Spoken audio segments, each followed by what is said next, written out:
बन देवी जो देवन को देव कन्हाई, सो तव पद सेवी अगम अपार जगत सागर के, जाके गुण गन खेवी। हरिचंद की यही बीनती कबहू तो सुधि लेवी। जय जय श्री वृंदावन देवी। वृंदावन तत्व बड़ा गहन, बड़ा गूढ़। वृंदावन केवल एक वन का नाम नहीं। वृंदावन ब्रजमंडल भी, माथुर मंडल भी किसी स्थान का नाम नहीं। यह तो एक भाव भूमि है। माथुर मंडल, ब्रजमंडल, मधुर मंडल है ब्रजमंडल। और कौन मधुर है? वो जो ब्रज तत्व का प्रगट रूप है, ब्रज तत्व का मूर्त रूप है। ब्रज तत्व कौन है? जो सर्वव्यापक है, जो सर्व समावेशी है, जो अनंत तक विस्तृत है, जिसमें सारी कुंठाएं सदा सदा के लिए असीमता के छोर तक समाप्त हो जाती है। ब्रज माने क्या? जो सारी सीमाओं का अतिक्रमण कर जाए। देखो, मनुष्य के सबसे बड़ी अभिप्सा, सबसे बड़ी आकांक्षा असीमता की, अनंतता की सिद्धि की। इसलिए मनुष्य कभी भी सीमा में, अंत में तृप्त नहीं होता। कुछ भी सिद्ध कर ले, अगर उसकी सीमा है तो तृप्त नहीं हो। धन कमा ले, और सारी पृथ्वी का भी धन, शास्त्र भी कहते हैं, और शास्त्रों के वचन को ही महात्मा गांधी ने भी कहीं उल्लिखित किया है, हरिवंश पुराण में भी कहा है कि सारी पृथ्वी का धन भी अगर किसी को मिल जाए तो सारी पृथ्वी का धन भी एक व्यक्ति की लिप्सा को, लालसा को तृप्त न कर सके। क्यों ऐसा है? इसलिए कि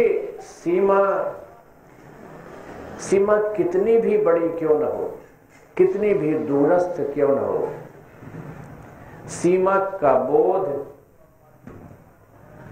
कुंठित कर जाता है।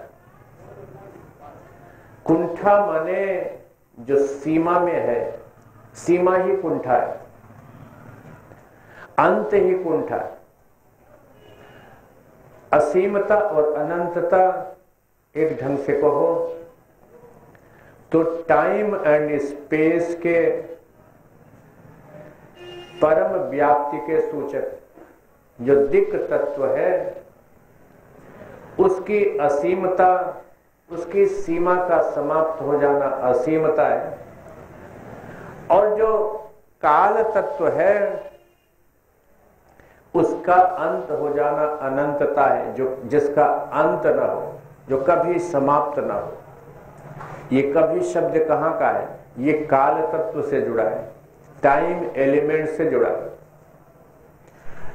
तो असीमता और अनंतता, अनंतता की खोज अमृत की खोज है। जो भी जीवन में है, जगत में है, मरण धर्मा है। और इसीलिए जब तक अमृत तत्व की सिद्धि नहीं हो जाती तब तक मन की व्याकुलता, मन की कुंठा नष्ट नहीं होती। अधूरापन मन को आक्रांत किए रहता है। सीमा और अंत की मर्यादा ही आक्रांति है कुंठा की। ध्यान देंगे। और दूसरे ढंग से देखें, ये जो सीमा का जो बोध है और अंत का जो बोध है, ये मन से जुड़ा है। ध्यान देना, इसलिए ज्ञानी कभी भी संसारी की खोज क्या है, पदार्थ विज्ञानी की खोज क्या है। कल अखबार में था कि सबसे दूरस्थ तारे की खोज हुई है। ज्ञात अंतरिक्ष मंडल में जो सबसे दूरस्थ तारा है उसकी खोज अभी इधर हुई। तो अनंत अंतरिक्ष के अंत की चिंता, उसके सीमा की चिंता करता है पदार्थ विज्ञानी, संसारी। और जो आत्मविज्ञानी है, परमात्मा विज्ञानी है, वो ये जानता है कि अगर अनंत तक भी इस सृष्टि को, इस अस्तित्व को ढूंढ लिया जाए, और अनंत तक कभी ढूंढा नहीं जा सकता, जहां तक ढूंढ लिया जाएगा वो फिर नई एक सीमा होगी। तो इसलिए असीमता की खोज स्पेस में, दिक् में नहीं हो सकती। असीमता की खोज, उसका समाधान कैसे हो सकता है? आत्मविज्ञानी ये कहता है कि तुम आत्मा में प्रवेश कर जाओ। असीमता की खोज जब बाहर की ओर जाती है तो अंतरिक्ष की दूरियों को नापती। आत्मविज्ञानी कहता है कि तुम बाहर की ओर यात्रा ही त्याग लो, तुम यात्रा की दिशा को बदल लो। बाहर की जो यात्रा है चेतना की, मन के, उसे अंदर की ओर मोड़, और अंदर की ओर मोड़ लोगे तो ध्यान देना, अंदर आते आते एक बिंदु पर चेतना पहुंचती, और बिंदु का कोई डायमेंशन नहीं, न लंबाई है। गणित में भी देखो, फिजिक्स में भी देखो, जो बिंदु तत्व है, जो पॉइंट है, उसमें न लंबाई है, न चौड़ाई है, न ऊंचाई, उसका कोई डायमेंशन नहीं। तो चूंकि उसका कोई डायमेंशन नहीं है, और जब उस बिंदु तत्व को का अतिक्रमण करती है चेतना, तो उस बोध में, उस बोध के तल पर पहुंच जाती है जहां सारी सीमाएं गिर जाती। सीमाओं का गिर जाना ही असीमता की अभिप्सा का समाधान है। सीमाओं, बड़ी से बड़ी सीमाओं की खोज असीमता की खोज का समाधान नहीं। सीमा के बोध का गिर जाना, निरसित हो जाना, ये समाधान है। ये आत्मविज्ञानी ने ढूंढा। तो असीमता और अनंतता की खोज जो है, ब्रज तत्व जो है, जो असीम है, परम असीम है, अनंत दूरी तक जिसका विस्तार है, इतनी दूरी तक विस्तार है कि जिसका कोई अंत नहीं है, जिसकी कोई सीमा नहीं। एक चीज और ध्यान देना, जैसे ही तुम असीमता के बोध से आप्यायित होते हो, वैसे ही एक युगपत रूप से कहे सीखने लगा वो, एक घटना और घटित होती, तुम अमृत तत्व में प्रवेश कर जाते। ये बड़ी अनोखी घटना सृष्टि के, जीवन के, जगत की सबसे रहस्यमयी घटना होती है। जैसे ही तुम असीमता के बोध में प्रविष्ट होते हो, वैसे ही अनंतता के बोध को भी छू लेते हो, और अनंतता का बोध अमृत तत्व का उद्घाटन बन जाता है। और अंतर यात्रा, आत्मा यात्रा, अंदर की ओर जो यात्रा है, आत्मविज्ञानी ने इसी सूत्र के रहस्य को जान लिया।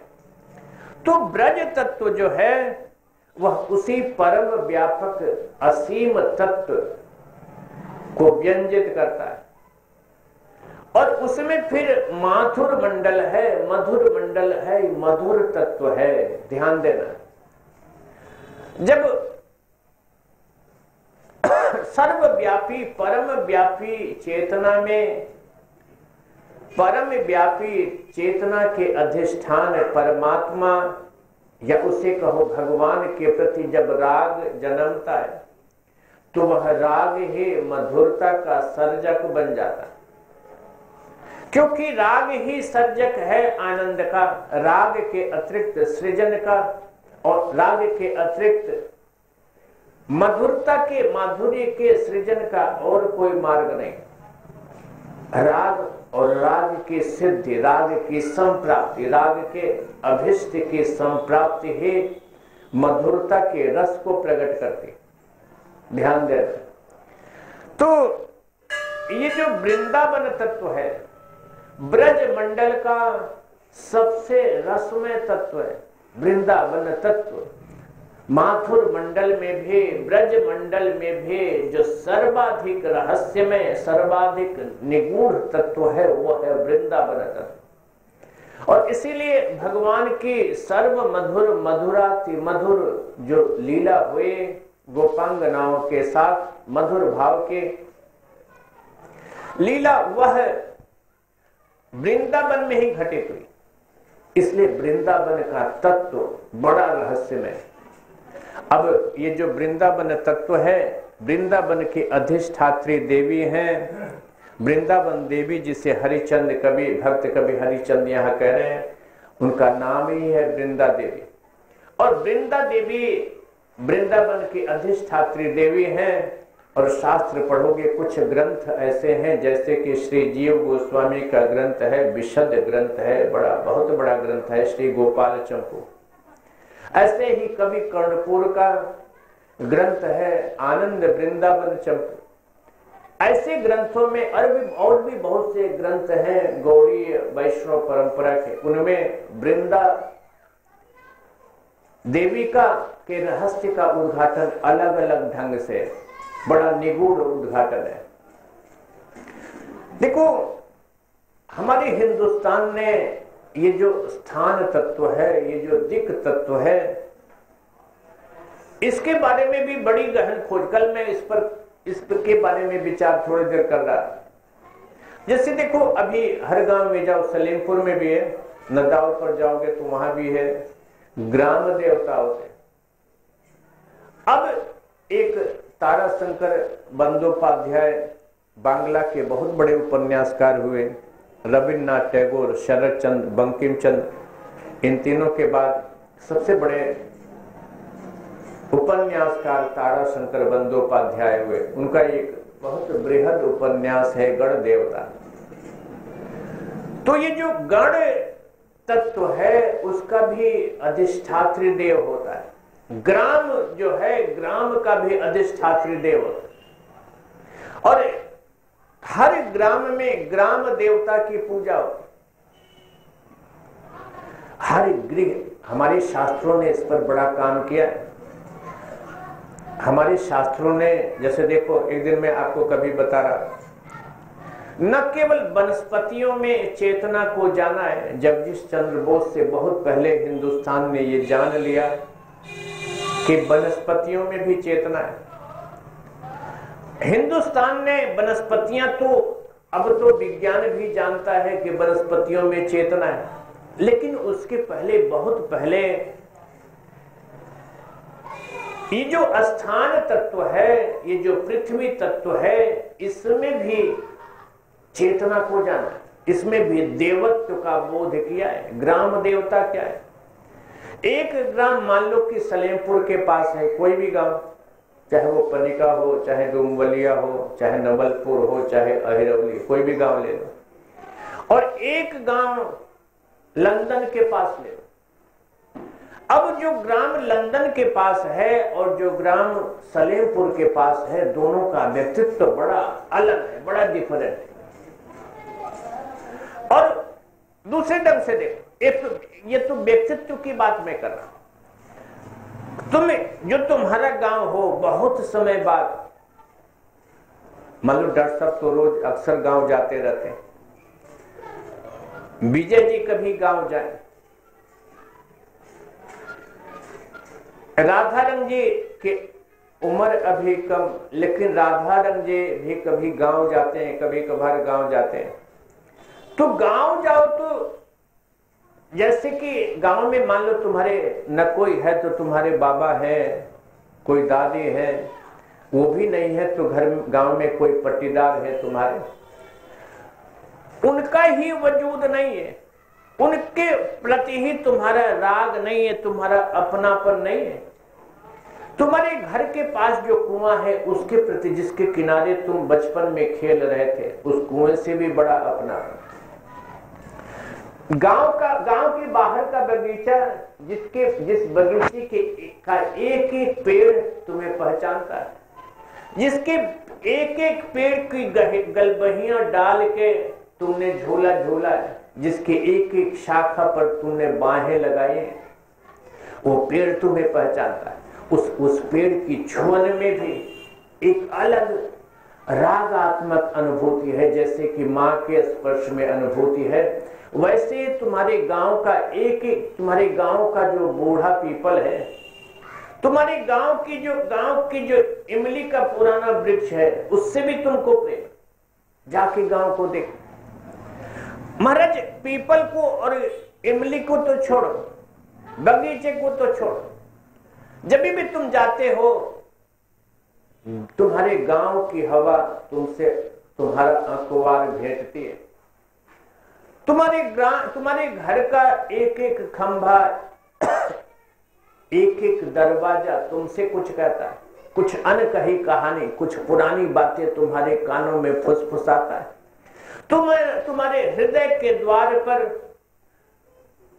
हथेली थपथपाता है दरवाजा, एक एक चौखट, एक एक सांकल तुमसे कुछ पुरानी भीगी भीगी यादों की दास्तान तुम्हें कुछ सुनाती है। तो देखो, गांव ही नहीं, घर का भी एक वजूद है, घर में भी एक अपनी चेतना है, और इसको पहचाना था हिंदुस्तान ने। इसलिए हिंदुस्तान की स्त्री जब घर को छोड़ के कहीं जाती है तो चौखट को प्रणाम करके जाती, गृह लक्ष्मी को प्रणाम करके जाती। कोई शादी ब्याह होता है, अभी देखो 4 दिन पहले आज चेयरमैन साहब के यहाँ बहु भोज, तो 2 दिन पहले जब बच्चा क्या उसको कहते हैं, परछावन करते हैं, तो परछावन के लिए हर देवस्थान पर जाएगा और प्रणाम करेगा, डीह पर जाएगा, ग्राम देवता के स्थान पर जाएगा, प्रणाम करेगा। क्यों?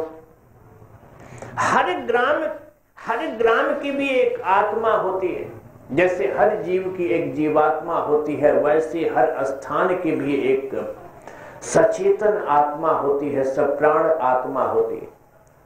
तो देखो, अब मैं वृंदावन की ओर आता हूं। वृंदावन ऐसे ही जो वृंदावन है, तो वृंदावन एक सारे जैसे वन है, वैसे एक वन नहीं। जैसे कुसमी वन है ऐसे वन नहीं, जैसे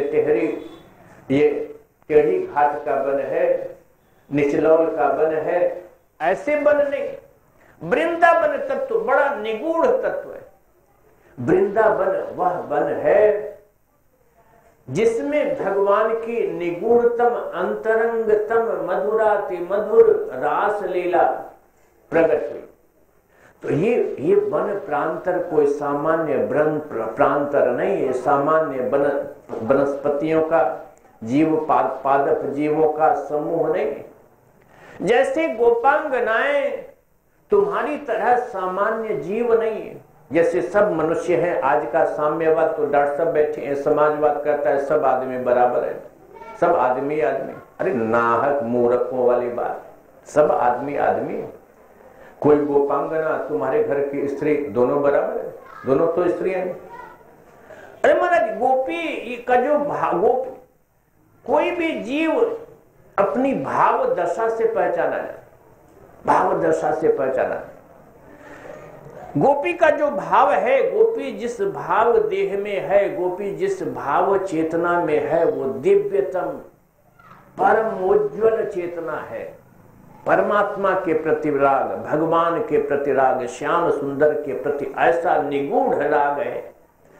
तो वो जो भाव दशा है, जो भगवान के प्रति परम रागमयी, अपने को सर्वांग संपूर्ण न्यौछावर करने वाली जो रागमयी दशा है, उसका नाम है गोपी भाव। और तो ये स्त्रियां सामान्य, आजकल मैं पढ़ रहा था, किसी ने अंग्रेजी में लेख लिखा था राधा तत्व पर, तो उसमें गोपांगना का जब वर्णन आता है तो गोपांगना के बारे में लिखा है कि they are made servants of Radha रानी।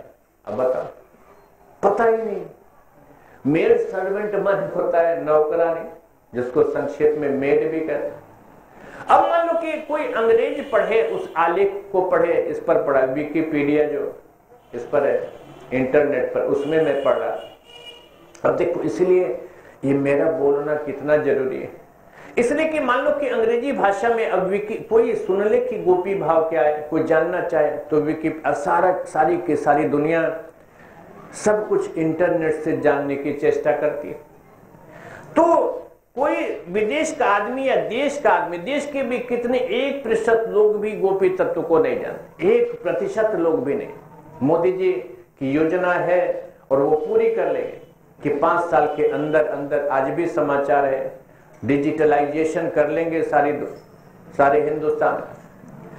47% आबादी चीन की नेट से जुड़ गई, इंटरनेट से विजय जी जुड़ गए, जल्दी जुड़ जाएगी। तो अब हिंदुस्तान की आबादी भी बहुत शीघ्र, मोदी जी का प्रयास है और सब जानते हैं कि वो सफल होंगे, तो बहुत जल्दी 3-4 सालों में हिंदुस्तान की भी 2/3 से अधिक आबादी नेट से जुड़ जाएगी।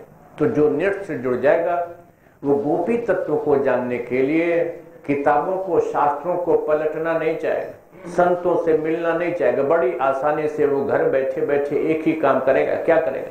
अच्छा, गुरुजी गोपी भाव के बारे में बोल रहे तो नेट खोलेगा, विकिपीडिया खोलेगा, गोपी निकालेगा, और गोपी निकालेगा तो उस पर मिलेगा क्या? मिलेगा ये कि राधा रानी की ये मेड सर्वेंट। बताओ, राधा रानी की ये नौकरानी है गोपी, नौकरानी नहीं है गोपी। तो जैसे गोपांगनाएं सामान्य स्त्रियां नहीं है, सामान्य सेविकाएं नहीं है, वैसे ही ये जो वृंदावन के लता गुल्म है, पादप है, वृक्ष है, एक एक पुष्प है, ये सब जो है सामान्य जीव नहीं है, ये गोपी जन ही है, जिन्होंने भगवान को आनंदित करने के लिए, भगवान की रास लीला के आनंद संयोजन के लिए वनस्पति देह को स्वीकार किया है। ध्यान देना, ब्रज मंडल की जो गौ में है वो भी सामान्य, कोई भी गौ सामान्य नहीं होती, लेकिन ब्रज मंडल की जो गौ है, ब्रज मंडल की जो गाय है, वो सामान्य गाय नहीं है जैसे कि सारी गाय होती। वो गोपांगनाएं ही हैं, जो ऐसी गोपांगनाएं जो भगवान को गाय के रूप में भगवान की सेवा करना चाहती।